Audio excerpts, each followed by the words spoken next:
Hi friends, ఈరోజు మన ఛానల్లో సింపుల్గా స్టవ్ వెలిగించకుండానే క్రీమీ మ్యాంగో ఐస్ క్రీమ్ ఎలా చేయాలో చూద్దామండి.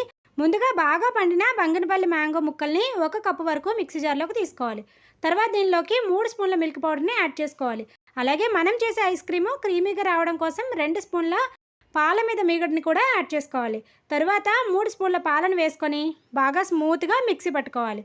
చూసారు కదండి, ఈ విధంగా మిక్సీ పట్టుకుంటే మనం చేసుకునే ఐస్ క్రీమ్ అనేది చాలా క్రీమీగా వస్తుంది. తర్వాత ఈ ఐస్ క్రీమ్ బ్యాటర్ని ఐస్ క్రీమ్ మౌల్స్లో కానీ లేదంటే ఏదైనా స్టీల్ గ్లాసుల్లో కానీ వేసుకొని ఐస్ క్రీమ్ స్టిక్స్ పైన పెట్టుకొని డీప్ ఫ్రిడ్జ్లో 6 అవర్స్ ఫ్రీజ్ చేసుకోవాలి. అంతే అండి, సింపుల్గా పిల్లలు ఎప్పుడైనా ఐస్ క్రీమ్ అడిగినప్పుడు అప్పటికప్పుడే ఈ విధంగా రెడీ చేసి ఇవ్వండి. టేస్ట్ అయితే చాలా బాగుంటుంది. ఐస్ క్రీమ్ అయితే మాత్రం చాలా చాలా క్రీమీగా వస్తుంది.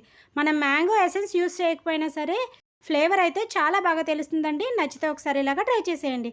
ఇలాంటి మరెన్నో రెసిపీస్ కోసం subscribe our channel. Thank you for watching.